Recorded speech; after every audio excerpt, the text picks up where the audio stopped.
اعوذ باللہ من الشیطان الرجیم بسم اللہ الرحمن الرحیم السلام علیکم ورحمۃ اللہ وبرکاتہ۔ نئے آنے والے دوست احباب کو آفیشیل اسلام میں خوش آمدید کہتے ہیں۔ ہماری ویڈیو دیکھنے سے پہلے ہمارے چینل کو سبسکرائب کریں، لائک اور شیئر کریں، ساتھ دیے گئے بیل آئیکن کو پریس کریں تاکہ بلا تاخیر نئی آنے والی ویڈیو آپ کے پاس پہنچ سکے۔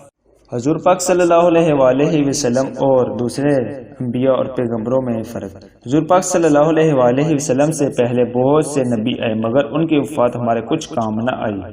جب حضرت آدم علیہ السلام کا وصال ہونے لگا تو آدم علیہ السلام اپنے غم میں روتے رہے۔ حضرت جبرائیل علیہ السلام نے فرمایا، اے آدم آپ کو کیا غم ہے؟ آپ نے فرمایا، اے جبرائیل مجھے یہ غم ہے کہ جس جنت سے مجھے نکالا گیا تھا کہ اس میں مجھے دوبارہ داخل کیا جائے گا یا نہیں۔ حکم الہی نازل ہوا، اے آدم آسمان کی طرف دیکھ لو، یہ جنت تمہارے لیے تیار ہے۔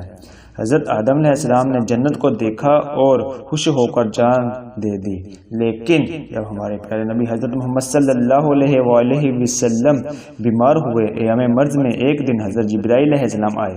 حضور پاک صلی اللہ علیہ وآلہ وسلم نے فرمایا، اے جبرائیل کوئی خوشخبری ہو تو سنا دو۔ حضرت جبرائیل علیہ السلام نے کہا، یا رسول اللہ صلی اللہ علیہ وآلہ وسلم دوزخ آپ کے استقبال کے لیے ٹھنڈی کر دی گئی ہے اور جنت کے 8 دروازے آپ کے لیے کھول دیے گئے ہیں۔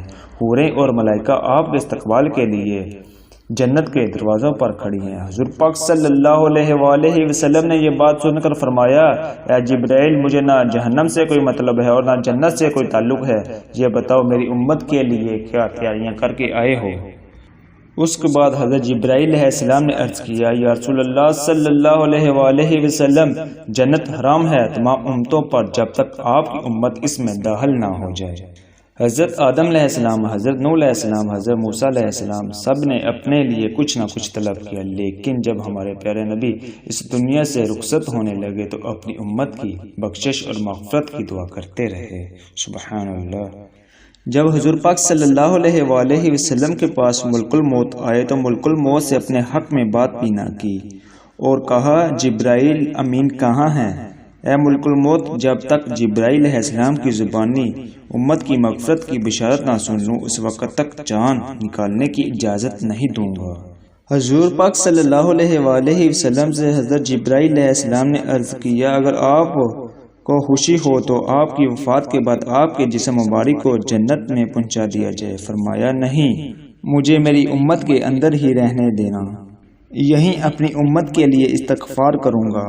آپ صلی اللہ علیہ وآلہ وسلم پر امت کے اعمال پیش ہوتے، اگر امت کی نیکیاں زیادہ ہوتی تو آپ اللہ کا شکر ادا کرتے اور اگر امت کے گناہ زیادہ ہوتے تو آپ بارگاہ الہی میں استغفار کرتے اور امت کی بخشش کے لیے دعا مانگتے۔ پھر کس طرح آپ کی امت آپ پر جان قربان کرنے کے لیے تیار نہ ہو؟ ہم الحمدللہ ہر وقت اپنے نبی پر جان قربان کرنے کے لیے تیار ہیں۔